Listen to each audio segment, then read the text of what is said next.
Thank you, Mr. Ambassador.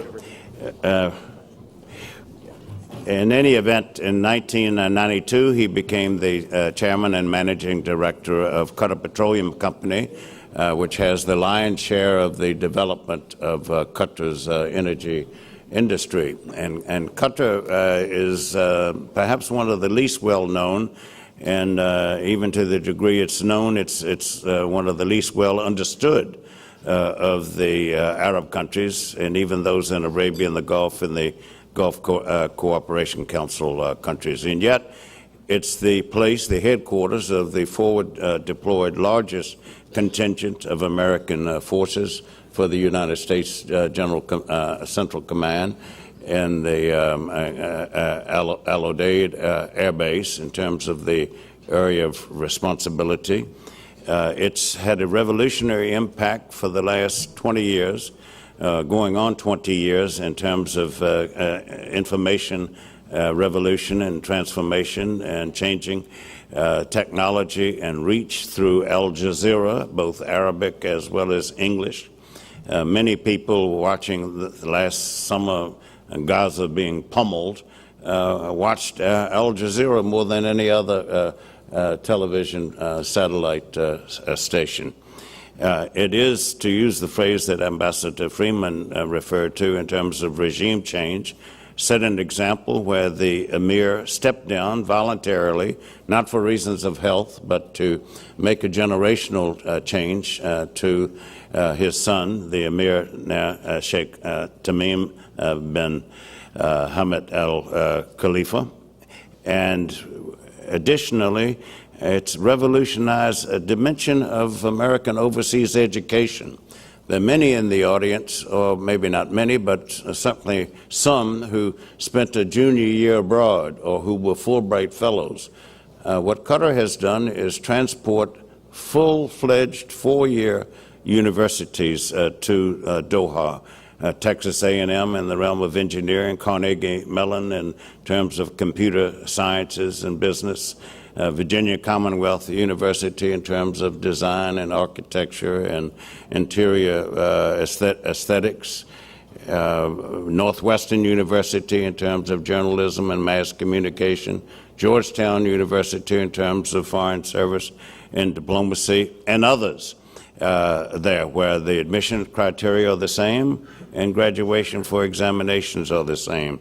No country in the world has done that kind of revolutionary example. I remember when the emir's consort went to Harvard University and tried to chat up Harvard to see if they'd have a campus in Doha. The people at Harvard said, lady, we cannot even get a branch across town, let alone one halfway around the planet. But they've even had second thoughts since then. So you have a country that very much has punched above its weight, like Luxembourg, and like Switzerland. Size does not necessarily always matter for influence and power and authority and leaving behind a lasting legacy. Same thing for Switzerland and other small nations. Qatar is the #3 country in the world in terms of gas reserves, and I believe it's held for the last couple of years the highest income per capita of any people on the planet. As Speaker, Abdullah Bin Hamad Al Attiyah has been a second Deputy Prime Minister in Qatar. He's been a Deputy Prime Minister of Qatar, and he is now the Chief of the Amiri Dewan. Now, if you've never heard those words before, think gatekeeper, gatekeeper, gatekeeper, gatekeeper to the decision-making and policy-making powers. We have the privilege now of listening to Abdullah Bin Hamad Al Attiyah. Please join me in welcoming him.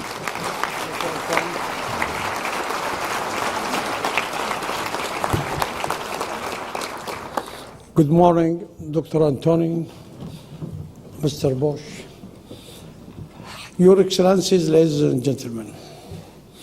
I'm very happy to come back to Washington after 4 years.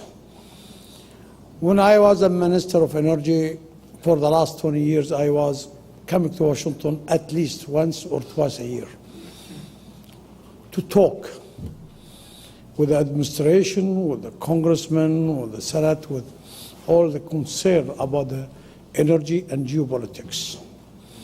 And then I have to move from Washington to the capital of the energy, Houston, Texas.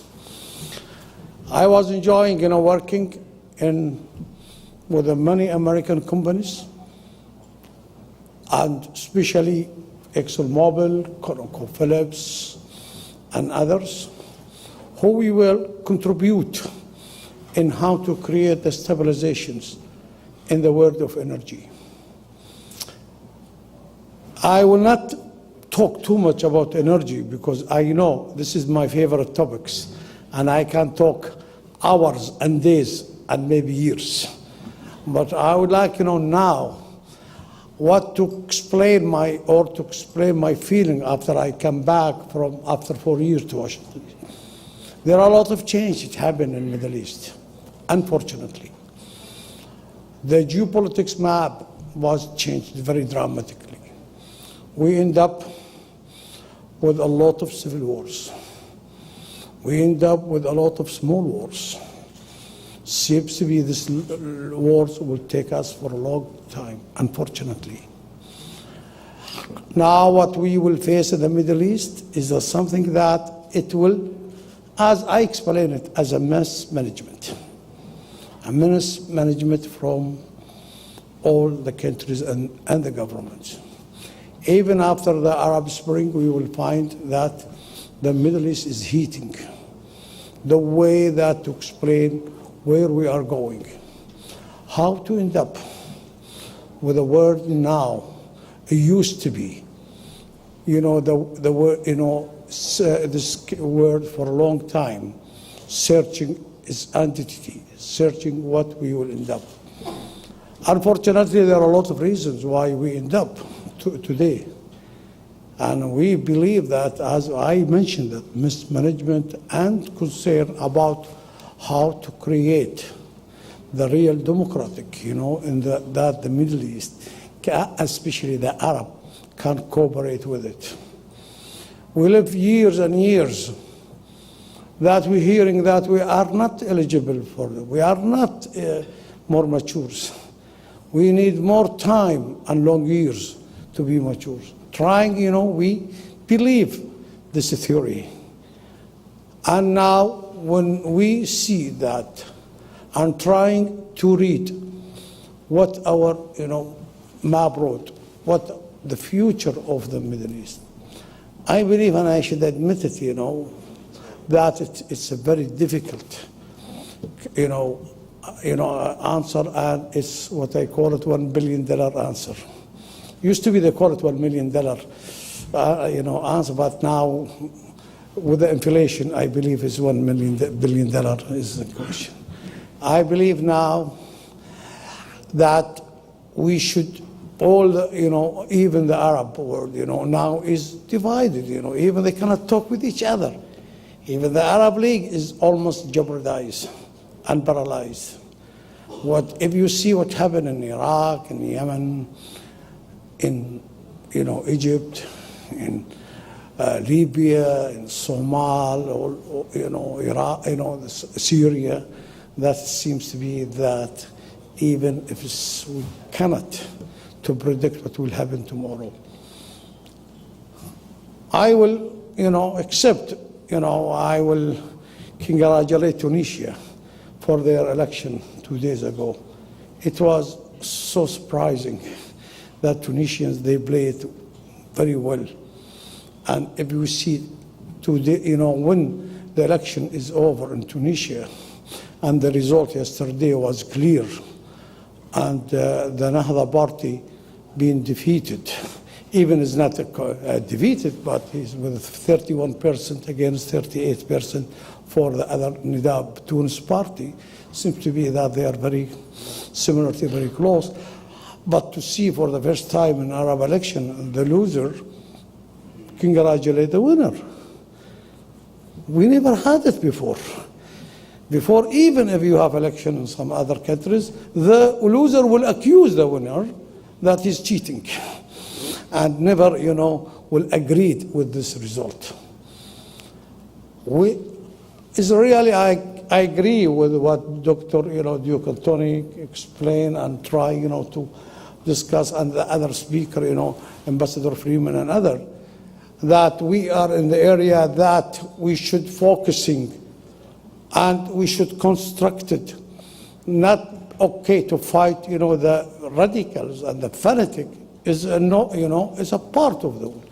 But the problem you have to understand is not the only Daesh or the Al-Qaeda and others. We may have more Daesh, another Daesh with a different name, unless we don't solve the real problem in the Middle East and the core problems as Palestine and other countries.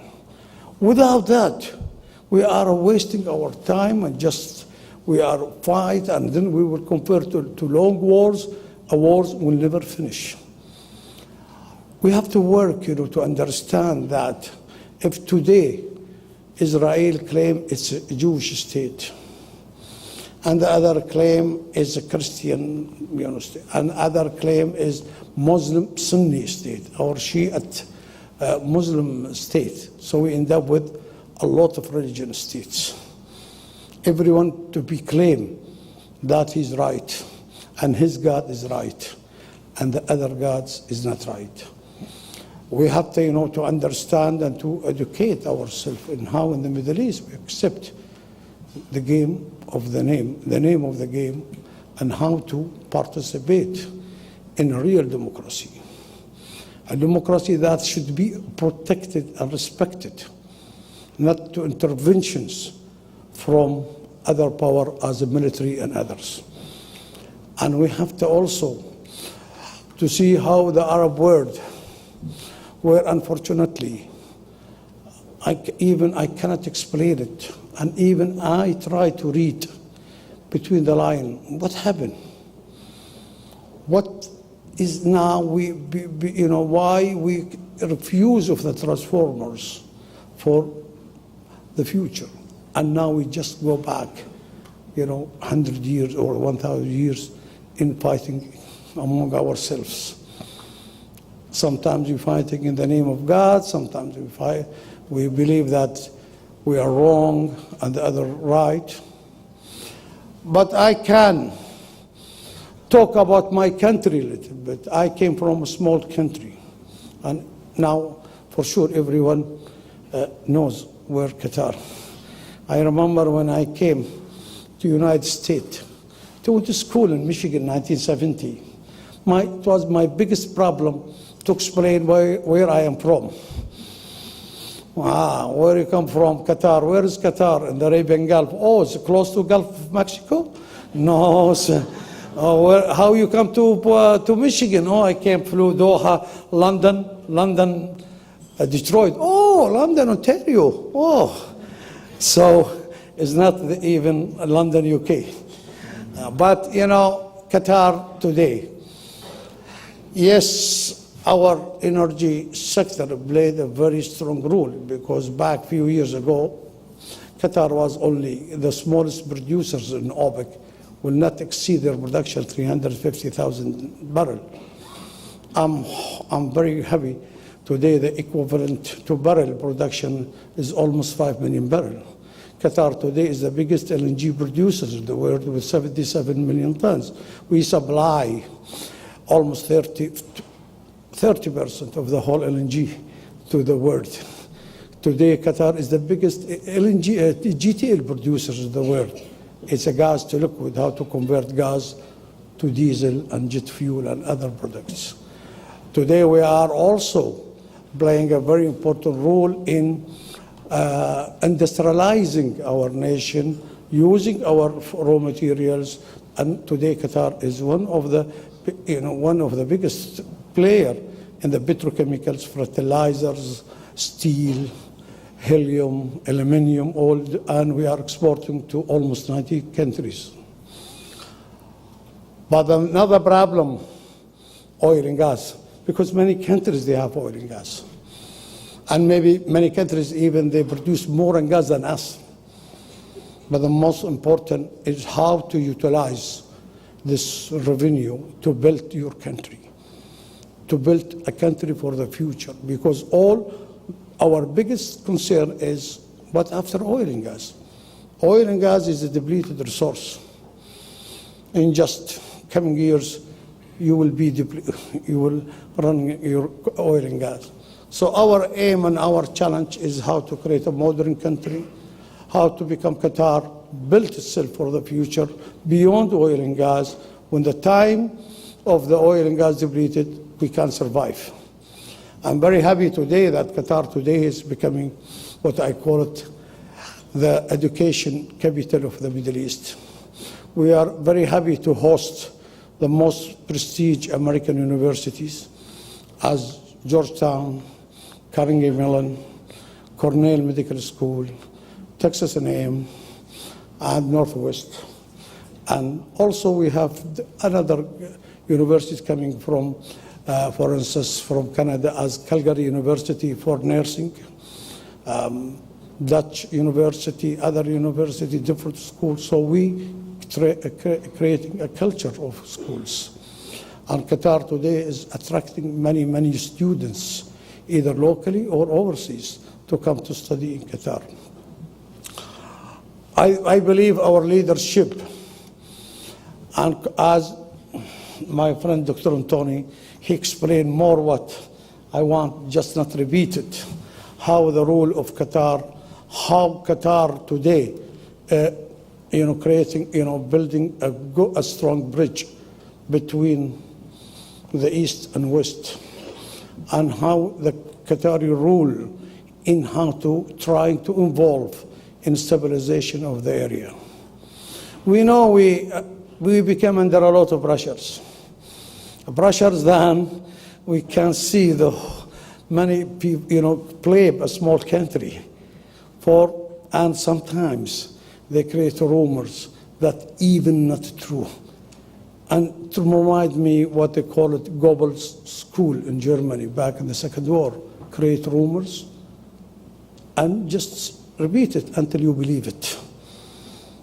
And we are really fed up, when I just every morning to read the newspapers and everybody trying to blame Qatar, whatever happened, even in the whole world. And even I end up saying, even if we have earthquake in the moon, I'm sure the next day they will blame Qatar for it.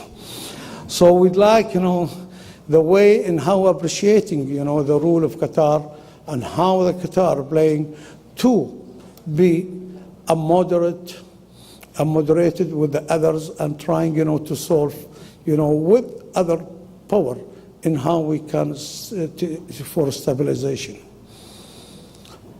I can talk more, but unfortunately, I don't want to get you boring from my speech, but I'm always talking from the heart.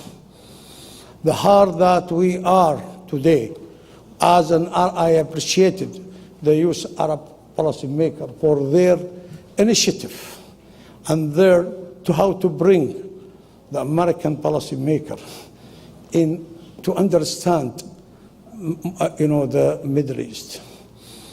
We don't want, and I understand, and I was appreciated when we always mentioned that the Palestinian cause is the core,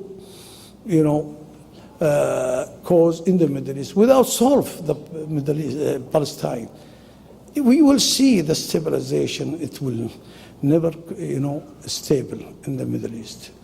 We should not just escape for, or to create scapegoats, and we just close our eyes, pretending that, or trying, even if you notice today, most of the press and the mass media, they never mention Palestine no more.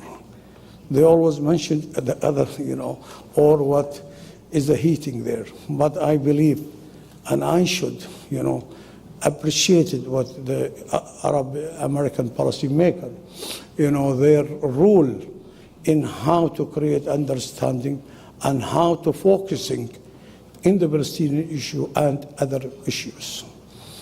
Ladies and gentlemen, I would like to thank you for giving me your patience and to hear my words. Thank you very much.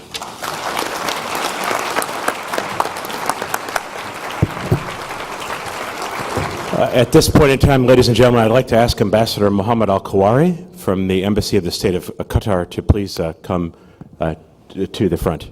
Thank you. Okay.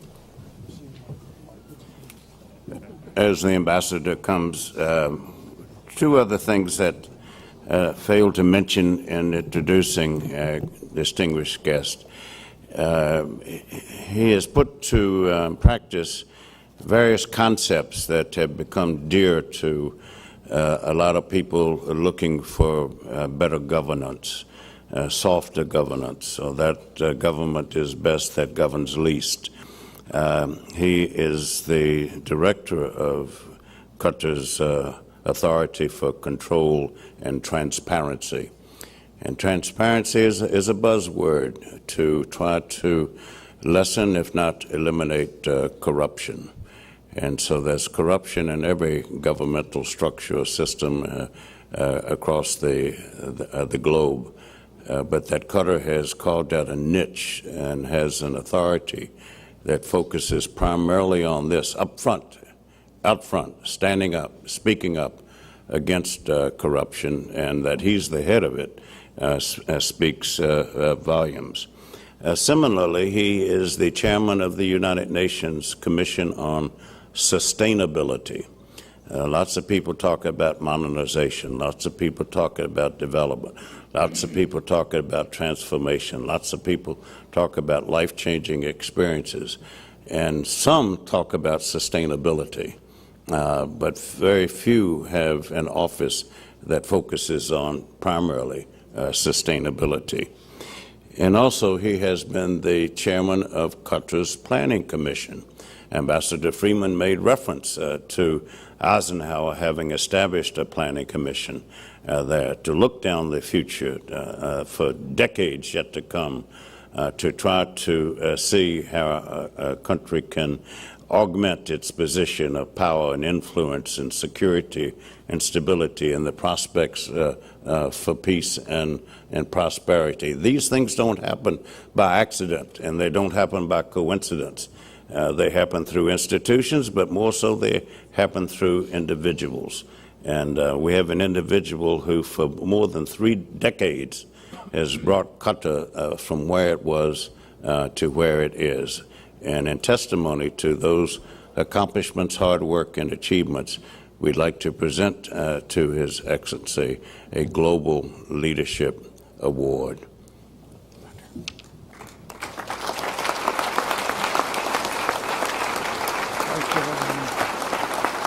And we have the Ambassador of Qatar here with us, Sheikh Hamad Al Attiyah. Yeah. Thank you very much, John Duke. Ladies and gentlemen, I am so glad to be with you in this important conference. I think we give all our support as the State of Qatar to what you are doing here to enhance the good relation between United States and the Arab world. Like what His Excellency, the Minister Abdullah Bin Hamad Al Attiyah said, Qatar is looking for creating this bridge, cultural bridge, between our two countries, and we are going to work very hard to see the new generations, American generations and the Arab generation, to work together. Qatar is putting a lot of efforts and a lot of energy for education.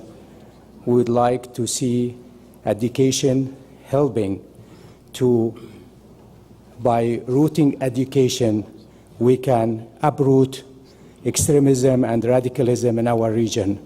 So we need your help for enhancing this objective in our region, and we are going to do a lot of things to create a lot of projects, and Qatar is creating the project for the new generation in the region, like education, the media, And the sport, one of the aspects that we should enhance. Qatar has became also beside a capital for education, is a capital for sport. We are going to host the World Cup 2022, which is going to give a lot of hope for our young people and the new generation. And we thank you very much, John Duke, and we are looking forward for your next visit to Doha in November.